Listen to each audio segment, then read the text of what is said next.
friends. It's time for another episode of Hope Follows. I'm so glad you've joined me today. My name is Julie Kenzler, and I'm the host of this show. This is the place where we talk about topics, not just topics, but life changes, life struggles, things that are hard, the really hard stuff that can take us out. But we do not stay there. We talk about the hope that follows those hard things that we face in life, the trials, the tribulations. The hope is what we focus on, the hope that follows those. And I am so excited to share with you. Today I have a guest named Laura Garris, and I'll tell you in a little bit about how we met. But let me just tell you a little about her. Laura is a life refresh coach. Her goal is to help women refresh their life. Does that sound amazing or what? With extensive experience in life coaching and a vast history of client success, her individualized approach will help women attain their goals.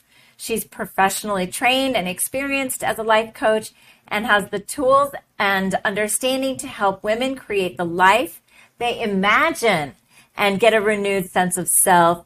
I love that about her. And so please, will you welcome Laura today? Hello, everyone. So glad you're here. Yes, great to be here. Well, why don't you tell everybody how we met?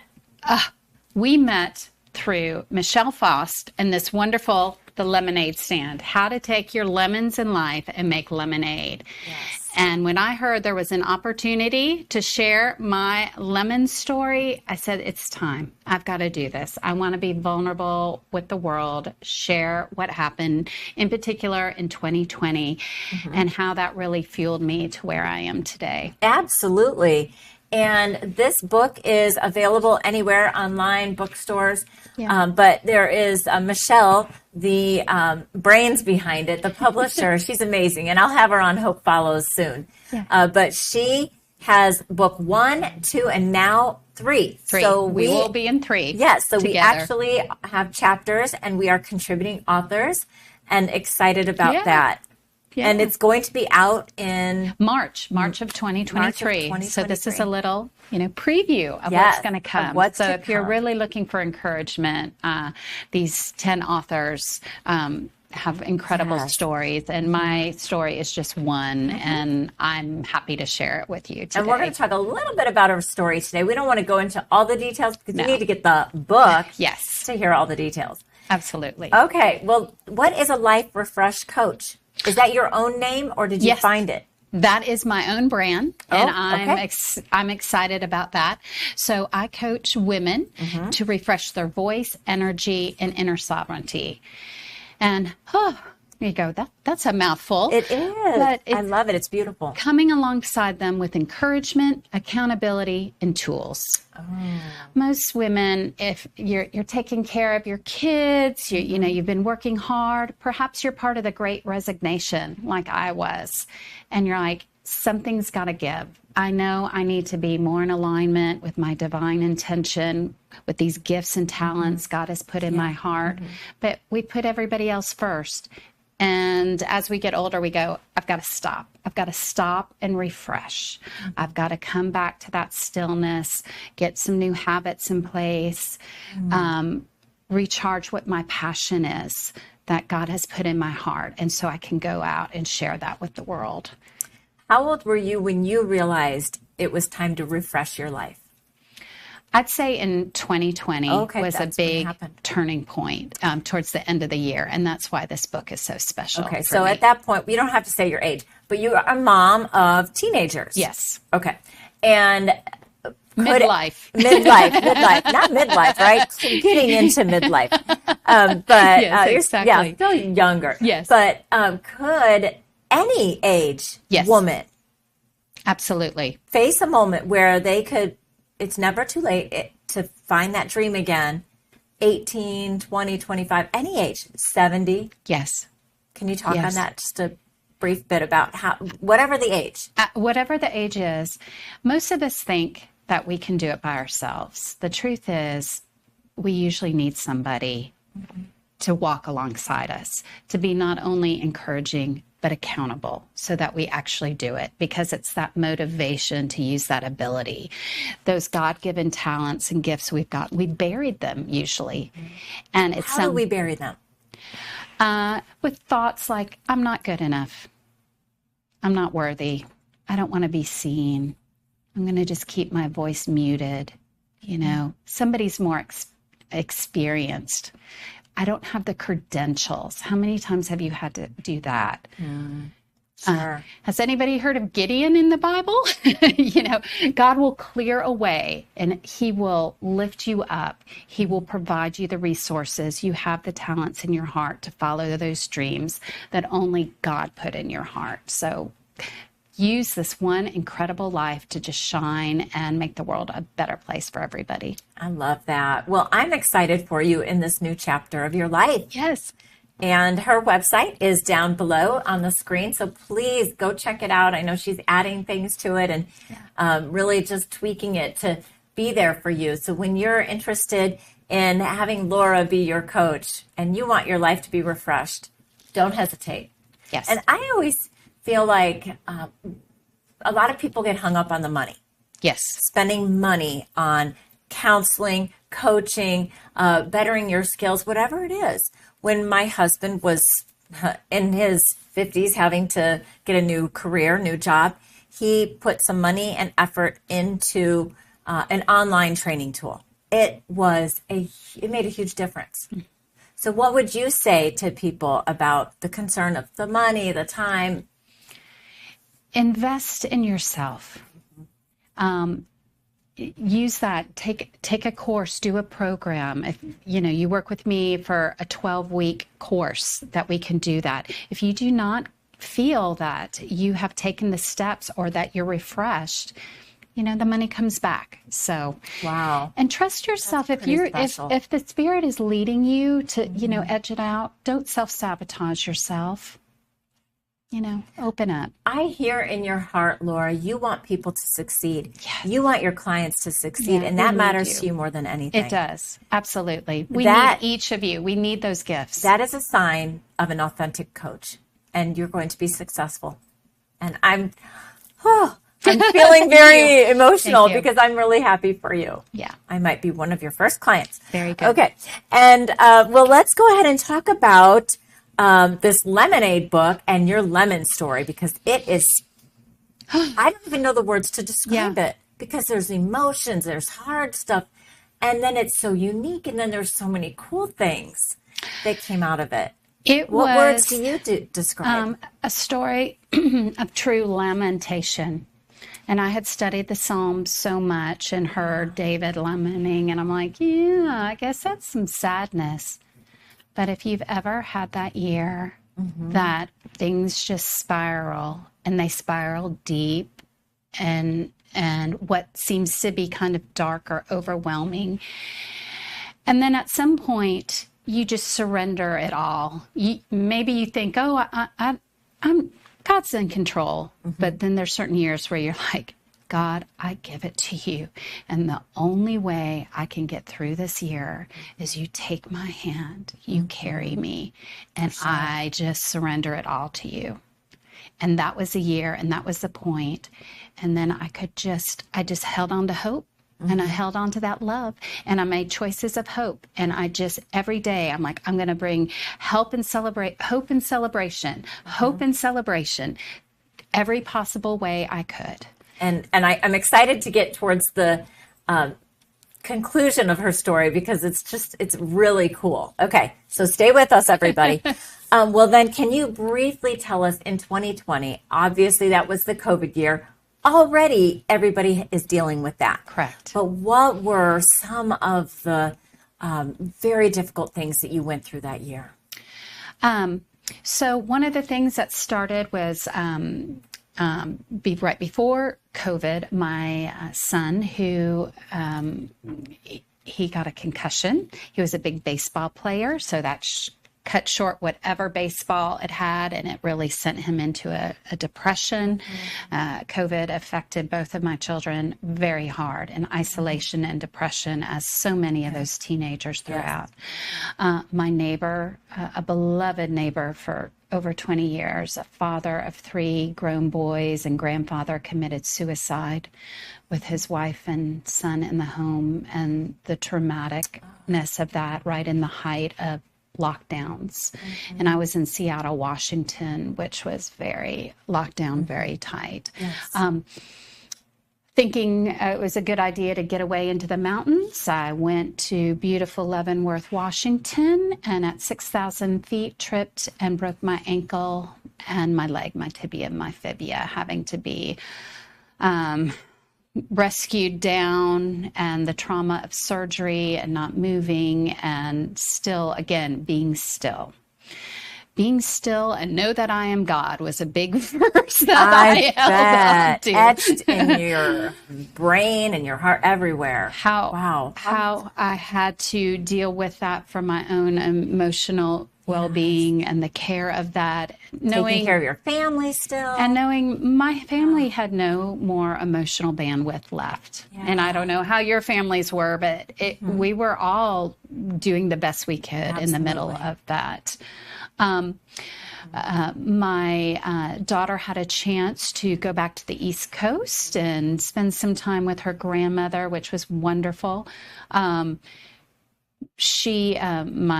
mother-in-law, she was recovering from an injury, and my daughter felt empowered. You know, she hadn't been to school because the schools were all shut down. So she could be anywhere, really. She was going to be a sophomore, and she just felt like she had a purpose all of a sudden. She and her grandmother connected in beautiful ways.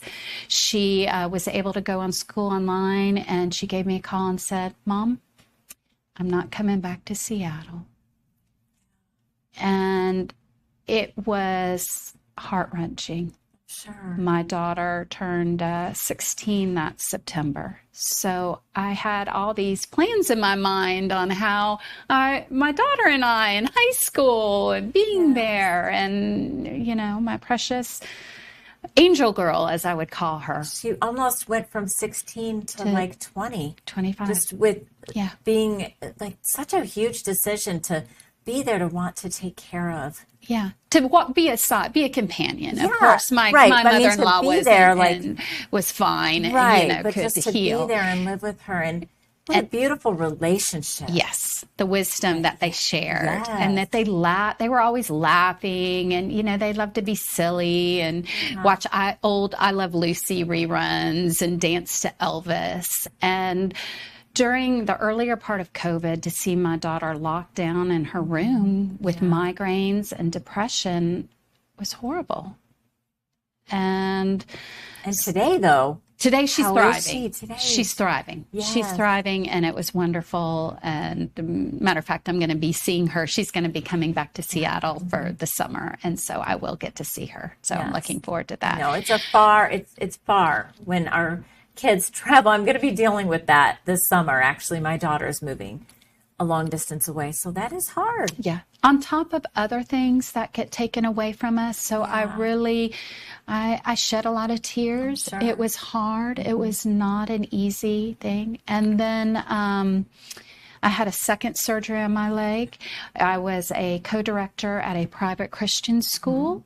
So we had to, again, work with limited resources, opening it back up for our elementary students, and thinking outside of the box, and just I mean, that alone that was crazy, and keeping everyone, all the staff, motivated and encouraged, while encouraging myself going through this year.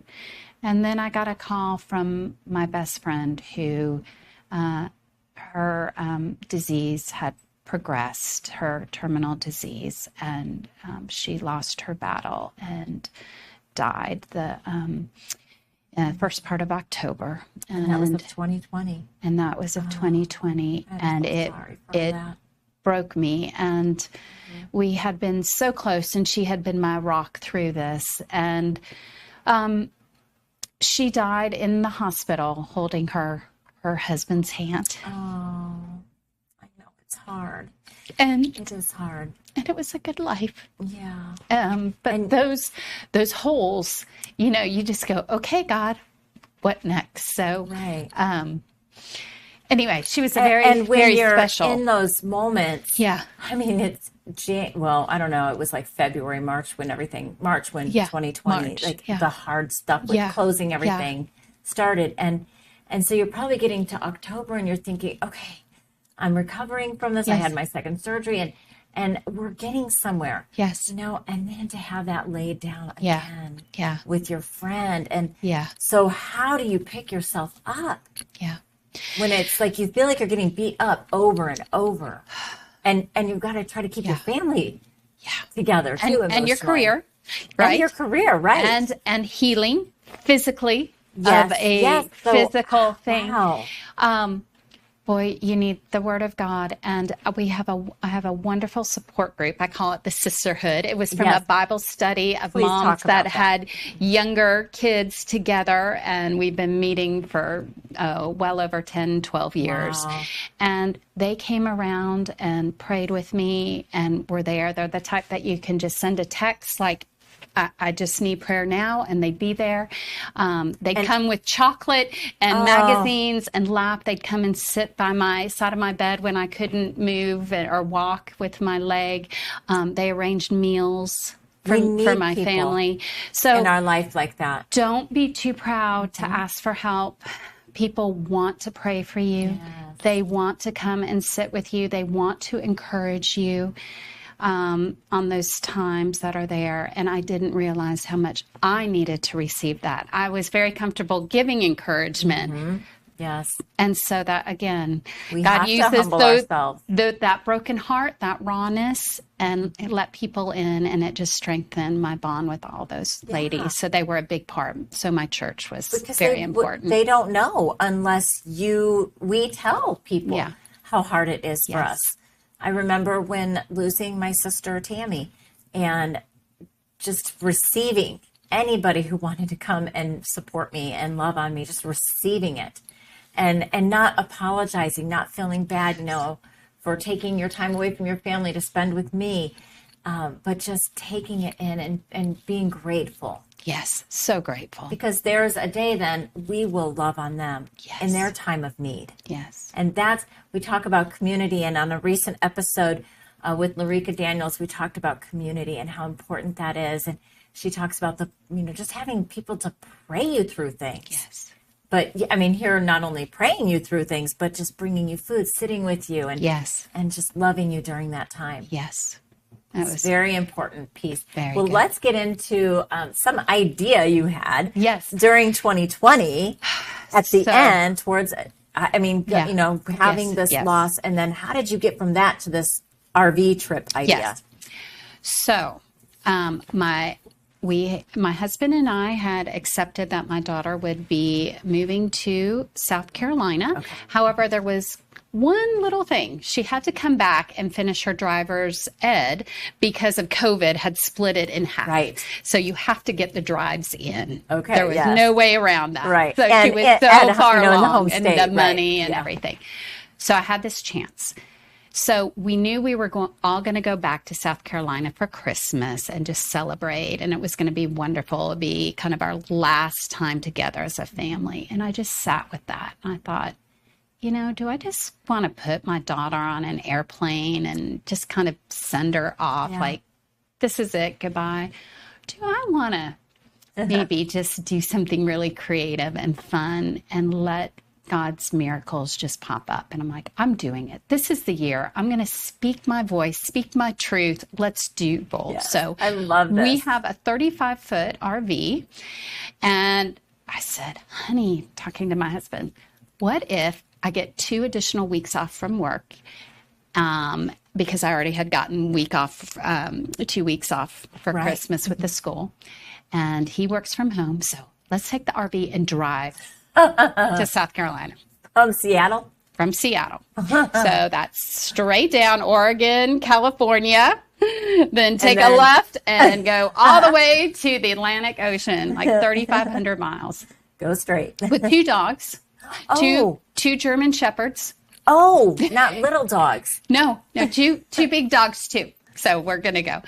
And God continued to bless us on that. And I thought, well, how am I going to make this really fun? And it's Christmas time. It's Christmas. Remember Let's that. do the 12 days of Christmas. I'm going to have the kids because I love to decorate for Christmas. I love to make it just that special, magical time and all about family and goodness and celebrating, Christ's love in our life. So I thought, what if I start this song with, on the first day of our Christmas RV road trip, my parents gave to me, and I could do really funny little gifts along the way. My kids would be kind of trapped with the RV. I say that trap like, there's really nowhere for them to go. They're they there, gotta and stay we in do there. that They're along the way. Captive. You got a captive audience. We could do it. And so I went through thinking of all the different things I could give them, the different experiences that we could have. One of them, my favorite, share one. Thank you. Was Santa suits. I bought this at Fred Meyer, and they're big onesies, and we were all in Santas. And we came to my mother's here in Arizona. She's in retirement. You stopped here on the way, right? Yes, here for a night. And we sang Christmas carols to her, all in our Christmas suits with our dogs. And my 18-year-old son, it happened to be his birthday, was like, oh, no. I'm not doing it. I'm not doing it. This is not what I do. But he did it. Finally, we convinced him into it. And we have those pictures and we look back and we laugh at those times. And we took the silliness of life, that it can be fun. Yeah, it was really hard, but this is fun. Yes, right. I think at the beginning, maybe the kids were thinking, oh my goodness, what's she going to give us what's the next Absolutely. gift? And then by the end of all these gifts, they were looking forward to them. They were really looking forward to them. And they just, would come and hug me and just be, okay, what is this? That's so fun. And it created a new bond that we hadn't had. And I have a chapter in my book, Hope Follows, called Carpe Omni, meaning just seize everything. Exactly. All of it. Like just put everything else down and seize it all. And that's what you did. And I love that. What was maybe one blessing or miracle you saw on that road trip that came out of that?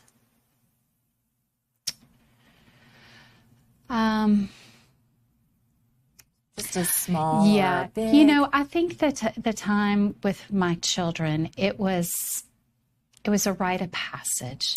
And I think in 2020, the traditional rites of passages were just wiped clean. And we created our own. That family did matter. There was hard things. We would be there for each other no matter what. But ultimately, we all have to go on our path, our own path. Ultimately, God's going to take care of us. He's going to provide, even though things don't go right. He is there. We stopped one night off of I-40 in Arizona, and we saw a beautiful meteor shower. Oh, wow. In Seattle in December, the skies are like always cloudy. So just to see any stars are amazing. And it was a night, there wasn't a cloud in the sky, and there was hardly any light pollution. It was just beautiful. We pulled off. We saw I think it was the Gemini meteor shower. And we just all stood there as a family looking at God's amazing universe and just savoring that, we're here together. This is good. And that endings are okay because new beginnings are even more powerful. But it's okay to savor it. Right. And it was a savoring. And now then you launched in 2021, then you started, the wheels were turning for this new career. Yes. So I met Michelle and my own coach. What good timing for you. Yes. As, daughter moves on and she's starting her own chapter, and son is getting older and he's going to be starting his chapter. What's there for us? And I think that's so important when we approach empty nest as women, men, even men have a difficult time with it, is to find what are you in the work that God wants you to be doing, that you're at peace about, that you're excited about. Yes. And if you're not, what can you do differently or what can you supplement? And so I'm excited for you with this new season and the Life Refresh coaching. Yes. And getting to know you more as we follow along in our journey. Oh, there was my hope sign. We always have hope. Yes, always have hope. Always got that. Yes. Got to have hope in my show somewhere. Yes. But I'm excited to walk this journey with you. Yes, me too. And I really hope we get to travel the country. Yes. And do fun things with our lead on that with Michelle. But thanks for being here. Yes. Thank you, Julie. What advice would you give to somebody that they are just like compounded? Just like they feel like they can't get up, the punching bag, like they just can't get up.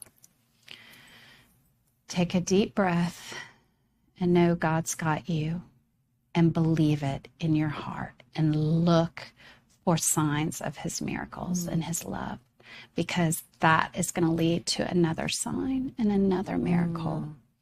And reach out to somebody. Somebody's there to encourage you. Thank you. It reminds me of when a toddler is learning to walk, a baby is learning to walk, and it's one step at a time. Yeah. And that's what you're describing. One miracle at a time. Just look for God's little blessings. I love that so much. Well, it is time for our big idea. Little blessing. Yes. Okay, this is an extra special one. Yes, let's see what it is. Okay. Give a stranger a compliment. Don't hold back. You never know how it could impact them in that moment.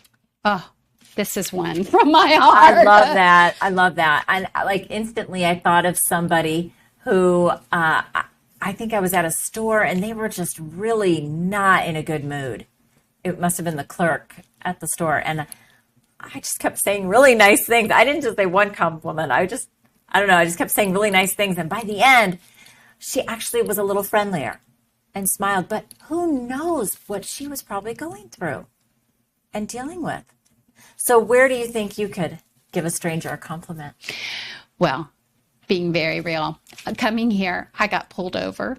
Oh, no. By the nicest police officer I've ever met. And he had just been from Washington to Seattle. And it wasn't for speeding. I was using my mother's car and she hadn't updated her tab because of COVID. Course, yes. Anyway, we talked and I was like, thank you. You are so nice. Enjoy this move. I mean, I was like, God, thank you for bringing this wonderful man there. And you had put no in his idea. Life. Oh. Just, it was delightful. Well, it was the nicest I'm glad you made ever. it here. And so thankful that we could have Laura on the show. And may you be encouraged and empowered to seek hope and joy for you. Thanks for joining us on Hope Follows today. Bye, everyone.